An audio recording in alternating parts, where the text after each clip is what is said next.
नमस्कार तथा स्वागत छ सम्पूर्ण साथीहरूलाई मेरो युट्युब च्यानलमा। म आज पनि तपाईहरु समक्ष नयाँ भिडियो लिएर आएको छु। आजको भिडियो विशेष गरिकन फ्युचर टेन्सको बारेमा हुनेछ। त्योभन्दा पहिला टेन्सको बारेमा थोरै कुराकानी गरौँ। A tense is a form of a verb that indicates when an event or action happened or will happen, or it shows the state of something. The three main types of tenses are past, present and future. Aspect indicates how the action is experienced, such as if it is complete, ongoing or happening before another action. Okay, let's discuss about future tense. Future tense is used to describe actions or events or the state of being something that will happen in the future. Auxiliary verbs like will or shall are often used before the root or base form of the verb. For example, they will visit temple tomorrow.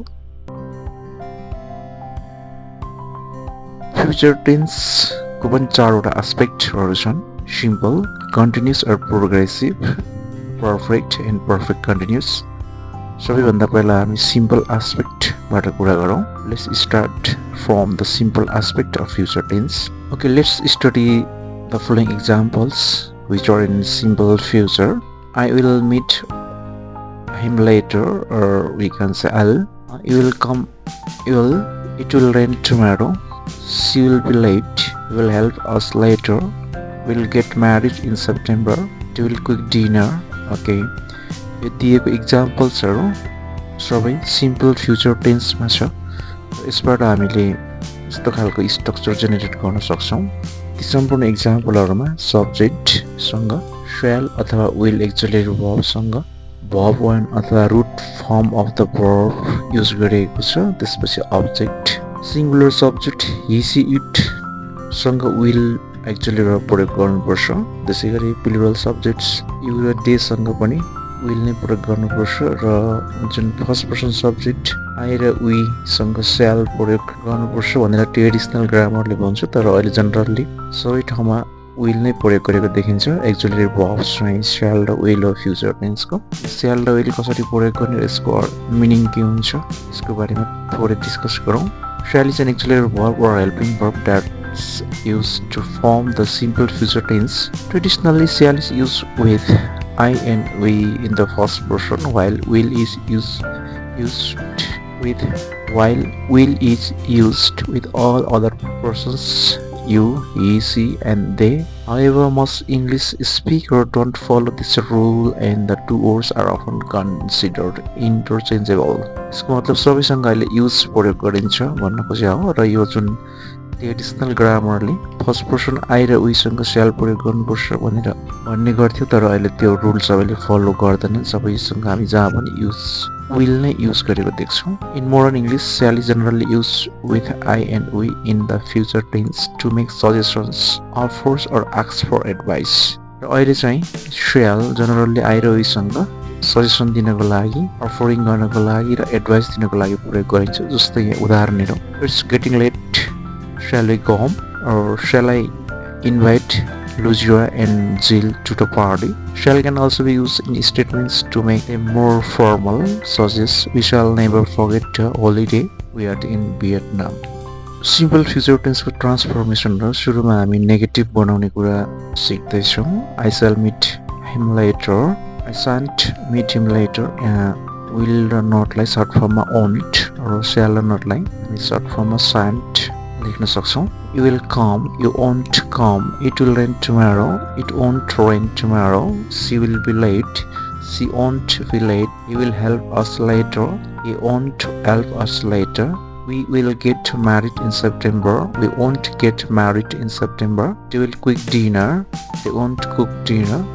एकदमै सजिलो छ negation गर्नको लागि। यसमा भएको जुन एक्जुलेरी verb shall र will छ त्यसमै not थपेर will not अथवा won't, shall not अथवा shan't गरेर हामी सेन्टेन्सलाई नेगेटिभ बनाउन सक्छौँ। त्यसैगरी दोस्रो ट्रान्सफर्मेसन, यसको क्वेसन अथवा इन्टरोगेटिभ सेन्टेन्स बनाउनेतर्फ हेरौँ। यसको affirmative sentence I shall meet him later, shall I meet him later, you will come, will you come, it will rain tomorrow, will it rain tomorrow, she will be late, will she be late, he will help us later, will he help us later, we will get married in September, will we get married in September? They will cook dinner. Will they cook dinner? यसको यस्तो question बनाउने जुन process छ त्यो पनि यो सेन्टेन्सभित्र भएको shall र will जुन एक्चुअली verbsहरू छ त्यसलाई सेन्टेन्सको सबैभन्दा इनिसियल पोजिसनमा अथवा सब्जेक्टभन्दा अगाडि लगेर त्यसपछि यो यस्तो क्वेसन भएको भएर यसको सेन्टेन्सको लास्टमा क्वेसन मार्क राखेर हामी यसलाई इन्टरोगेटिभ अथवा यस्तो क्वेसनमा कन्भर्ट गर्न सक्छौँ। त्यसै गरी हामी ट्याग क्वेसन पनि थप्न सिकौँ। ट्याग क्वेसनमा सुरुमा अफर्मेटिभ सेन्टेन्सको ट्याग क्वेसनहरू हेरौँ। I shall meet him later, shan't I? Will you come? Won't you? It will rain tomorrow, won't it? She will be late, won't she? He will help us later, won't he? We will get married in September, won't we? They will cook dinner, won't they? यसमा यो सबै affirmative सेन्टेन्सहरू भएको भएर tag क्वेसनहरू सबै नेगेटिभमा छ र यसमा भएको जुन shall र will एक्चुअली रहन्छ त्यसको contracted form shall plus not shan't र will प्लस नट won't र त्यसपछि यसमा प्रयोग भएको सब्जेक्टको प्रोनाउनहरू युज गरेर हामी ट्याग क्वेसन बनाउन सक्छौँ। यो एकदमै सजिलो छ, इट्स भेरी इजी। त्यसै गरी नेगेटिभ सेन्टेन्सको ट्याग क्वेसन थप्दाखेरि सेन्टेन्स नेगेटिभ भयो भने ट्याग क्वेसन चाहिँ अटोमेटिक अफर्मेटिभ हुन्छ। यसमा पनि I shan't meet him later, shall I? You won't come, will you? It won't rain tomorrow, will it? She won't be late, will she? He won't help us later, will he? We won't get married in September, will we? They won't cook dinner, will they? यसरी अगाडि जुन नेगेटिभमा भएको actually verb shall र will छ त्यसलाई चाहिँ हामी त्यसमा नट थपेर नेगेटिभ बनेको सेन्टेन्समा हामी पछि shall र will मात्रै राखेर त्योसँग प्रोनाउन युज गरेर नेगेटिभ सेन्टेन्सको पनि हामी ट्याग क्वेसन थप्न सक्छौँ। यो पनि एकदमै इजी प्रोसेस छ यसमा।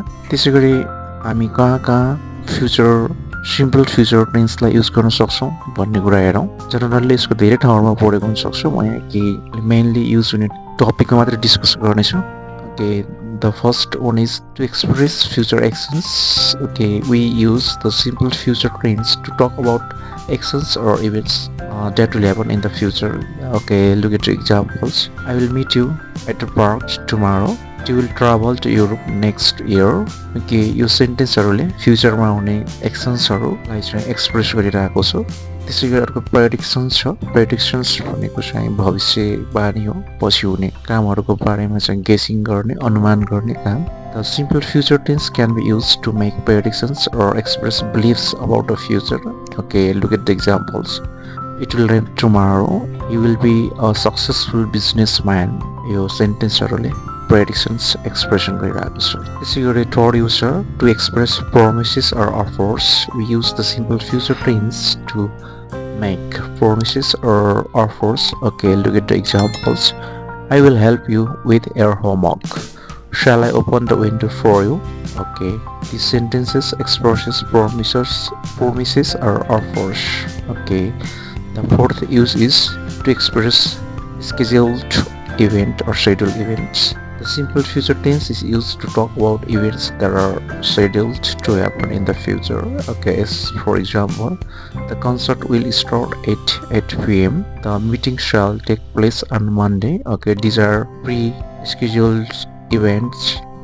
The honorary use of simple future tense is with if clause to complete the main clause in conditional sentence. It is conditional type 1. If you study hard, you will pass the exam.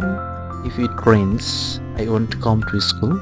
If she invites Ram, you will come. Okay, in this sentence, if you study hard and if it rains, if she invites Ram, these are if clauses. And to complete the if clauses in these conditional sentences, we can see you will pass the exam, I won't come to the school, you will come. These are in simple future tense. यिनीहरू चाहिँ simple future टेन्समा छ। यसले चाहिँ अगाडिको if क्लजको जुन condition छ त्यसलाई पुरा गर्नको लागि चाहिँ सेन्टेन्समा आएको छ। ओके, त्यसै गरी फ्युचर टेन्सको दोस्रो एस्पेक्ट छ कन्टिन्युस एस्पेक्ट तथा प्रोग्रेसिभ एस्पेक्ट र यसबाट चाहिँ फ्युचर कन्टिन्युस टेन्स भन्छ। Okay, let's study some examples of future continuous tense. I will be studying for the exam tomorrow. You will be playing soccer in the park next weekend. I will be studying for the exam tomorrow evening. We will be having a party at our house next month. She will be cooking dinner while listening to music. It will be snowing heavily tomorrow. यसबाट हामीले यस्तो खालको चाहिँ structure अथवा rule generation गर्न सक्छौँ. सब्जेक्टसँग चाहिँ स्याल र विल प्रयोग भएको छ, त्यसमा सबैसँग बी आएको छ र त्यसपछि युज गरेको भर्ब चाहिँ प्रेजेन्ट पार्टिसिपल अथवा आइएनजी फर्ममा छ. त्यसपछि अब्जेक्ट देख्न सक्छौँ. त्यसै गरी सिङ्गुलर सब्जेक्ट हि सिटसँग will, plural subject you they सँग पनि will, first person subject I we सँग स्याल र जनरली विल नै युज हुन्छ. मैले यहाँभन्दा अलिकति अगाडि भनिसकेको छु र यस टेन्समा पनि एक्जुअल भर्ब चाहिँ स्याल र विल नै हुन्छ. अथवा मैले यहाँ के भन्न चाहन्छु भन्दा अथवा फ्युचर टेन्सको सबै एस्पेक्टमा स्याल र विल चाहिँ सबैभन्दा पहिला आउँछ. त्यसपछि मात्रै अरू एक्जुअल भर्ब र भर्ब चाहिँ चेन्ज भएर यसको अन्य एस्पेक्टहरू छुटिने भएको भएर फ्युचर टेन्सको चारवटै एस्पेक्टमा एक्जुअल भर्ब स्याल र विल नै हो. हामी त्यसलाई नै प्रयोग गर्छौँ सबै ठाउँमा. सुरुमा यसको ट्रान्सफर्मेसनहरू नेगेसन गर्ने. I will be studying for the exam tomorrow. I won't be studying for the exam tomorrow. They will be playing soccer in the park next weekend. They won't be playing soccer in the park next weekend. I will be studying for the exam tomorrow evening. I won't be studying for the exam tomorrow evening. We will be having a party at our house next month. We won't be having a party at our house next month. She will be cooking dinner while listening to music. She won't be cooking dinner while listening to music. यसमा पनि simple फ्युचरमा जस्तै Vilma not थपेर won't र स्यालमा not थपेर sand गरेर नै negative बनाउन सक्छौँ हामी. एकदमै इजी प्रोसेस छ. फ्युचर टेन्सको सबै एस्पेक्टहरूमा विल एक्जुअल भर्ब हुन्छ, त्यसमा नट थप्यो भने चाहिँ हामी नेगेटिभ बनाउन सक्छौँ र कन्ट्र्याक्टेड फर्म ओन्ट र स्यान्ड अथवा त्यसको पुरा लेख्दाखेरि विल नट र स्याल नट गराएर पनि हामी नेगेटिभ बनाउन सक्छौँ. त्यसै गरी यस्तो क्वेसनमा पनि सेम प्रोसेस. यसमा स्याल र विल एक्जुअल भर्ब हुने भएको भएर त्यसलाई हामी सब्जेक्टभन्दा अघि अथवा इनिसियल पोजिसनमा लगेर त्यसपछि सेन्टेन्सको अन्त्यमा क्वेसन मार्क राखेर हामी यसलाई इन्ट्रोगेटिभ अथवा यस्तो क्वेसन बनाउन सक्छौँ. जस्तै इक्जाम्पल हेरौँ. I will be studying for the exam tomorrow. Will I be studying for the exam tomorrow. They will be playing soccer in the park. Will they be playing soccer in the park next weekend? I'll be studying for the exam tomorrow evening. Will I be studying for the exam tomorrow evening? We won't be having a party at our house next month. Won't we be having a party at our house next month? She won't be cooking dinner while listening to music. Won't she be cooking dinner while listening to music? Okay. सबै स्टेटमेन्ट्सहरूमा अथवा यी जुन अगाडिको सेन्टेन्सहरू छन् त्यसमा हामीले जुन एक्जुअल verb छ त्यसलाई सेन्टेन्सको अगाडि लगेर यस्तो क्वेसन बनाएको छु. यो तलको दुईवटा लास्टकोमा चाहिँ नेगेटिभ सेन्टेन्स छ. यसको चाहिँ यस्तो क्वेसन बनाउँदा नेगेटिभ नै हुन्छ. ओन्टबाट सुरु भएको छ. त्यसै गरी यसमा हामी ट्याग क्वेसन थप्दाखेरि पनि उही सिम्पल एस्पेक्टको जस्तै नै हुन्छ. I will be studying for exam tomorrow. Won't I? They will be playing soccer in the park next week. And won't they? I'll be studying for the exam tomorrow evening. Won't I? They will be playing soccer in the park next weekend. Won't they? We will be having a party at our house next month. Won't we? She will be cooking dinner while listening to music. Won't she? यसमा पनि केही पनि नयाँ छैन. अगाडि भएको जुन एक्जुअल verb स्याल अथवा विल त्यसलाई नै हामी प्रयोग गरेर ट्याग क्वेसन एड गर्न सक्छौँ. त्यसको कन्ट्र्याक्टेड फर्म प्लस प्रोनाउन राखेर सेम प्रोसेस छ. यो सबै एस्पेक्टमा यसरी नै हुन्छ. किन भन्दा यसको एक्जुअल भर्ब नै स्याल र विल हो. फेरि पनि रिमाइन्डको लागि चाहिँ भने. त्यसै गरी यसको जुन नेगेटिभ सेन्टेन्सहरू छ फ्युचर कन्टिन्युसको वन्ट बी प्लस भर्ब हो त्यसलाई पनि हामी विल नै राखेर नेगेटिभमा वन्ट हुन्छ सबै सेन्टेन्समा. त्यसमा विल नै राखेर हामी ट्याग क्वेसन बनाउँछौँ. I won't be studying for the exam tomorrow. Will I? They won't be playing soccer in the park next weekend. Will they? I won't be studying for the exam tomorrow evening. Will I? We won't be having a party at our house next month. Will we? She won't be cooking dinner while listening to music. Will she? यसमा हामी सबै अगाडि भएको जुन एक्जुअल verb will अथवा स्याल हुन्छ त्यसमा नट थपेर नेगेसन बनाइएको हुन्छ सेन्टेन्स भने त्यसको ट्याग क्वेसन चाहिँ त्यो स्याल र विल राखेर त्यसपछि प्रोनाउन राखेर हामी नेगेटिभ सेन्टेन्सको अफर्मेटिभ ट्याग बनाउन सक्छौँ. त्यसैगरी यसको युजेसहरु हेरौँ के actions in the progresses in the future. We use the future continuous tense to describe actions that will be happening at a specific point in the future. Okay, let's see the example. I will be working on my project at this time tomorrow. You will be traveling to the beach next summer. त्यसैगरी plan or schedule action express गर्नको लागि पनि हामी future continuous tense use गर्न सक्छौँ. The future continuous tense can be used to talk about planned or scheduled actions in the future. For example, we will be having a meeting at 3 p.m. tomorrow. She will be attending the conference next month. यसको next use छ predictions or assumptions अथवा यसले पनि भविष्यको बारेमा कुनै पूर्वानुमान अथवा केही भविष्यवाणी गर्नको लागि पनि हामी prediction गर्नको लागि guessing गर्नको लागि पनि future continuous tense use गर्छौँ. जस्तै the future continuous tense can be used to make a predictions or assumptions about future events. Okay, as for example, it will be raining tomorrow. You will be sleeping at this time. त्यसैगरी future tense को third aspect छ perfect र यसबाट future perfect tense भन्छ. यसको केही एक्जाम्पलहरु हेरौँ. I will have finished my homework by the time you arrive. You will have completed the project before the deadline. You will have traveled to many countries by the end of next year. She will have read all the books in the series by the time the new one is released. They will have saved enough money to buy a house by the end of the year.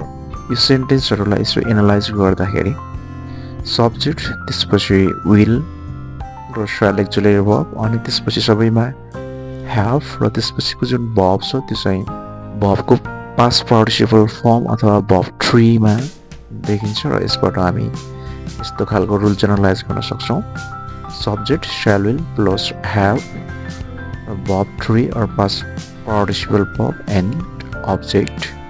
Singular subjects she it will, plural subject you too will, first person subject I we shall, but most often we use will, and auxiliary verbs shall will. It is all same in all the aspect of future tense. Shall will auxiliary verb. Okay, let's see the transformation of sentences in negative of future perfect. हामी future perfect मा कसरी sentence लाई negation गर्ने भन्ने कुरा हेर्छौँ. Okay, पहिला examples हरु हेरौँ. Let's see the examples. I will have finished my homework by the time you arrive. I won't have finished my homework by the time you arrive. They will have completed the project before the deadline. They won't have completed the project before the deadline. He will have traveled to many countries by the end of next year. He won't have traveled to many countries by the end of next year. She will have read all the books in the series by the time the new one is released. She won't have read all the books in the series by the time the new one is released. They will have saved enough money to buy a house by the end of the year. They won't have saved enough money to buy a house by the end of the year. यसमा पनि अरु एस्पेक्टमा जस्तै जुन will छ त्यसमा नै not थपेर negative बनाउनु पर्छ will र shall मा. यसमा यहाँ पनि auxiliary verb हो तर हामी future tense मा यहाँ will र have दुईवटा auxiliary verb भए तापनि यसलाई ट्रान्सफर्मेसन गर्दा ट्याक्वेसन गर्दा सबै ठाउँमा चाहिँ हामी अगाडिको shall र will लाई नै प्रयोग गर्छौं. have को चाहिँ यहाँ कन्स्ट्यान्टली सबैमा आइरहेको हुन्छ त्यसको चाहिँ यसलाई हामी प्रयोग गर्न सक्दैनौं नेगेटिभ ट्याक्वेसन र ट्रान्सफर्मेसन गर्दा. त्यसैगरी यसको एक्सप्रेसन बनाउने तरिका पनि हेरौँ. I will have finished my homework by the time you arrive. Will I have finished my homework by the time you arrive? They will have completed the project before the deadline. Will they have completed the project before the deadline? Will have traveled to many countries by the end of the year. Will he have traveled to many countries by the end of the year? She will have read all the books in the series by the time the new one is released. Will she have read all the books in the series by the time the new one is released? They will have saved enough money to buy a house by the end of the year. Will they have saved enough money to buy a house by the end of the year? यसमा पनि shall र will auxiliary verb लाई subject भन्दा अगाडि initial पोजिसनमा लगेर र सेन्टेन्सको अन्तिममा क्वेशन मार्क राखेर हामी अरू एस्पेक्टमा जस्तै गरेर यसलाई यस्तो क्वेसनमा ट्रान्सफर्म गर्न सक्छौँ। त्यसै गरी ट्याग क्वेसन थप्ने प्रोसेस पनि सेम नै हो। यसमा जुन विल एक्जुलेरी भर्ब छ त्यसकै सहायताले हामीले ट्याग क्वेसन बनाउँछौँ। जस्तै यो सुरुमा अफर्मेटिभ सेन्टेन्सको ट्याग क्वेसन हेरौँ। I will have finished my homework by the time you arrive, won't I? You will have completed the project before the deadline, won't they? I will have traveled to many countries by the end of the next year, won't he? She will have read all the books in the series by the time the new one is released, won't she? They will have saved enough money to buy a house by the end of the year, won't they? यसरी अगाडिको affirmative सेन्टेन्समा भएको shall र will लाई यसको जुन कन्ट्राक्टेड form छ shan't र won't त्यससँग subject प्रयोग गरेर हामी ट्याग क्वेसन बनाउन सक्छौँ। यो चाहिँ अरू एस्पेक्टमा जस्तै नै स्याल र विललाई नै प्रयोग गरेर बनाउन सकिने भएको भएर यो चाहिँ त्यस्तो अप्ठ्यारो अथवा नयाँ केही पनि छैन। यसमा हामीले पछि भएको ह्याभलाई चाहिँ यसमा प्रयोग गर्न सक्दैनौँ ट्याग क्वेसन थप्नको लागि। त्यसै गरी नेगेटिभ सेन्टेन्सको tag question I won't have finished my homework by the time you arrive, will I? They won't have completed the project before the deadline, will they? He won't have traveled to many countries by the end of the next year, will he? She won't have read all the books in the series by the time the new one is released, will she? They won't have saved enough money to buy a house by the end of the year, will they? यसमा चाहिँ अगाडि जुन एक्जुलेरी भर्बमा नटेपेर negative sentence छ won't, shan't, त्यसलाई हामी shall र will पछि pronoun use गरेर ट्याग क्वेसन बनाउन सक्छौँ। यो पनि अगाडिको जस्तै अरू एस्पेक्टमा जस्तै इजी प्रोसेस, त्यस्तो गाह्रो केही पनि छैन।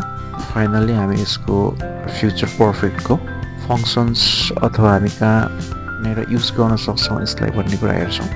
फर्स्टमा छ actions completed before specific point in the future.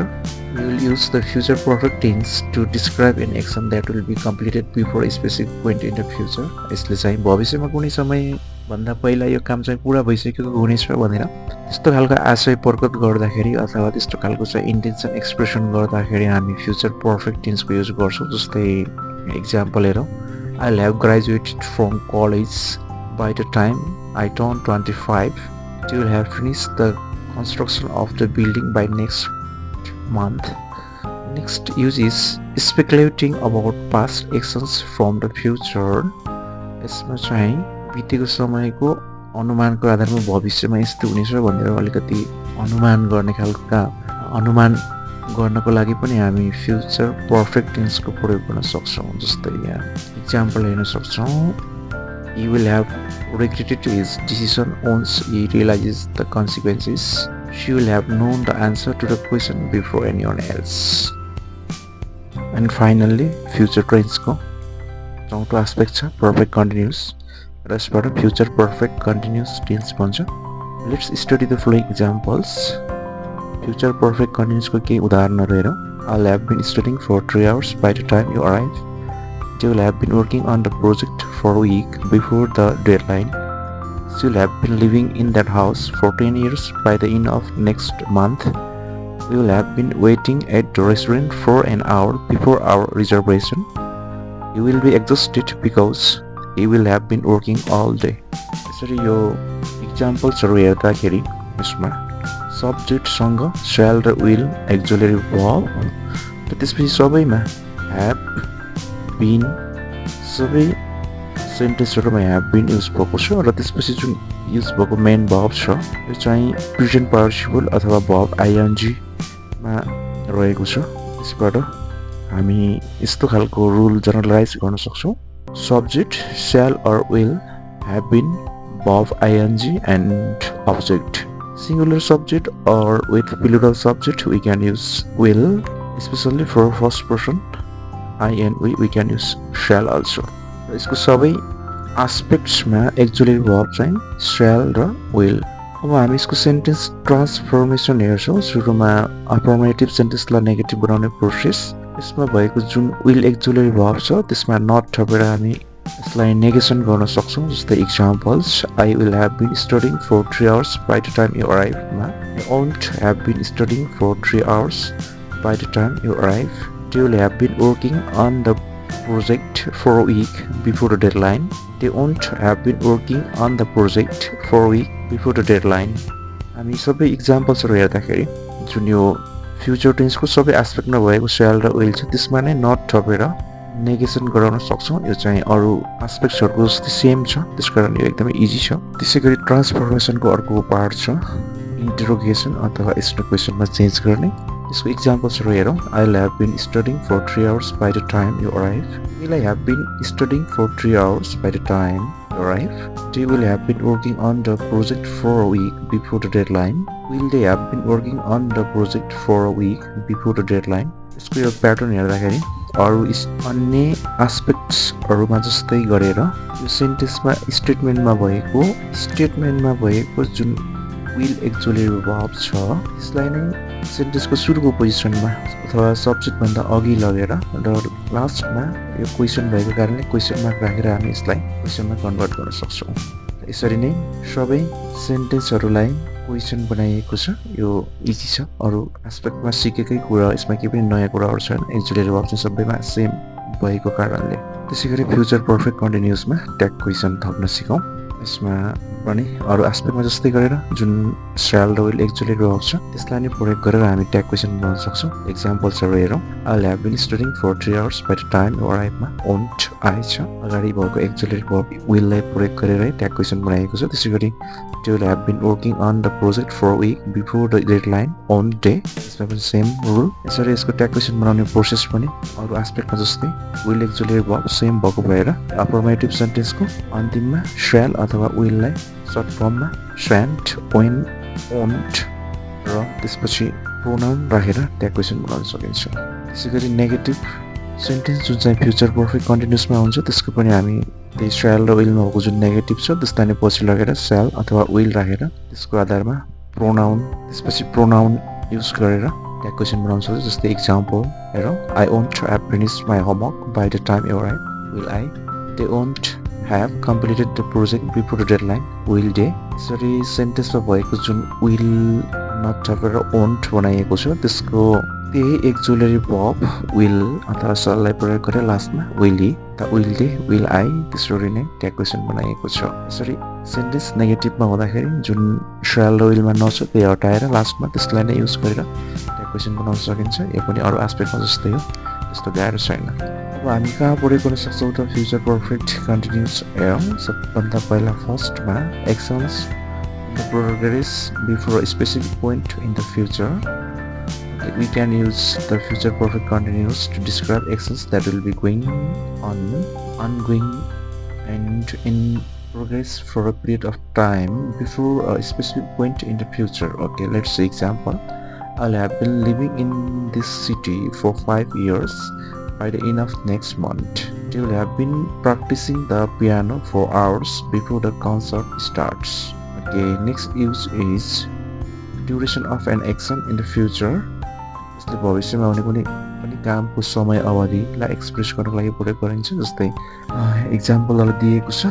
The future perfect continuous things can be used to describe the duration of an action that will be going on or ongoing in the future. For example, she will have been working on the project for a month. By the time it is completed, we will have been waiting at the airport for hours before our flight takes off. And next use is cause and effect in the future. The future perfect continuous tense can be used to show the cause and effect relationship between two actions or events in the future. Okay, look at the example. He will be tired because he will be tired because he will have been running for a long time. They will be late for the meeting because they will have been stuck in traffic. Okay, thank you for watching this video. Please don't forget to like, comment, share and subscribe.